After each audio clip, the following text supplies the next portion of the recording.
అధికారమంతా కొంతమందికే సొంతమైపోయింది.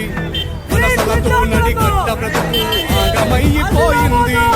తిరుగుబాటు జెండెగరలేకనే మార్పు మాయమయ్యింది. కలిసి నోడికు పెరగలేకనే బానిస బతుకయ్యింది. ఎన్ని ఏళ్ళు ఇంకెన్ని నాళ్ళు ఈ అణిచివేత మనపై, ఎన్ని ఏళ్ళు ఇంకెన్ని నాళ్ళు ఈ అణిచివేత మనపై. ఎదురు తిరిగి పోరాడి నిలబడితే రాదా గెలుపై. అణిచివేత ఎంతధికమైతే ఉవ్వెత్తున లేవద ఉద్యమం. హేళనతో మొదలైన బోరు నడుపుతుంది మహోద్యమం. చినుకు చినుకులు ఒకటై కురిస్తే జడివానై పడుతుంది. బహుజనులంతా దండుగా కదిలితే పాలన మనదవుతుంది. చీమలు ఒకటై పామును చంపిన చరిత మరవవద్దు. చీమలు ఒకటై పామును చంపిన చరిత మరవవద్దు.